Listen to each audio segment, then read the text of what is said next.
यहाँ तो सर्दियों के लिए तो मशहूर है और मुझे भी याद है और यहाँ के बुज़ुर्ग भी कहते थे कि जब जहाँ टेम्परेचर 32 से ज़्यादा हो जाता था तो ऑटोमेटिकली वो अगर हम वो कहेंगे कि ऑटो कट हो जाता था। 32 से आगे कभी बढ़ता नहीं था, मतलब ऑटोमेटिकली फिर बरसात होती थी, बारिशें होती थी, हवाएं चलती थी और मौसम फिर सर्द हो जाता था, फिर गर्मी शुरू हो जाती है। लेकिन लगातार गुज़िश्ता एक हफ्ते से 33, 34, 35 ये चलता आ रहा और कल तो 10 साल पुराना रिकॉर्ड भी टूट गया।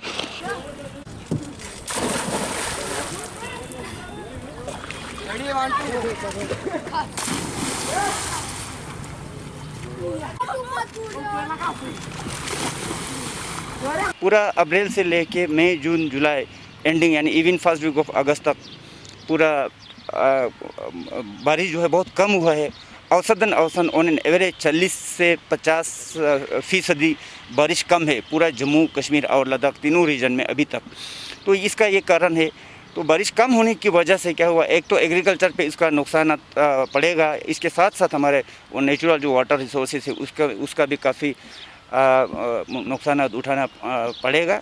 आप देखते हैं, हम उम्मीद कर सकते हैं कि आने वाले दिनों में बीच में बारिश हो। तो मुझे लगता है हमारे पेशन गोई के हिसाब से 9 और 10 के बीच में जम्मू में तकरीबन चंद जगहों पे दरमियाने दर्जे की बारिश होने का संभावना है और कश्मीर में भी चंद जगहों पे हल्की से लेकर दरमियाने दर्जे की बारिश होंगे। पर अभी कोई पेशन गोई नहीं है कि अच्छा बारिश जो एक मेजर रेनफॉल एक्टिविटी का अभी फ़िलहाल हफ्ता 10 दिन कोई रेनफॉल एक्टिविटी नहीं है।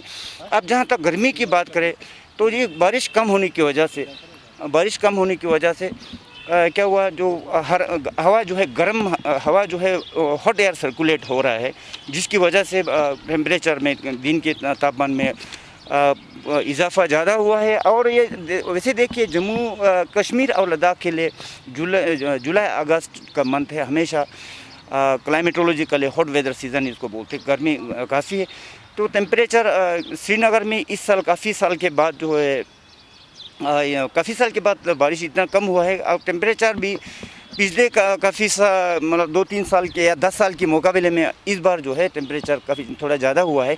इस बार कल सबसे ज़्यादा रिकॉर्ड किया गया श्रीनगर में 35.4 degree Celsius. This is the highest temperature recorded in last 10 year.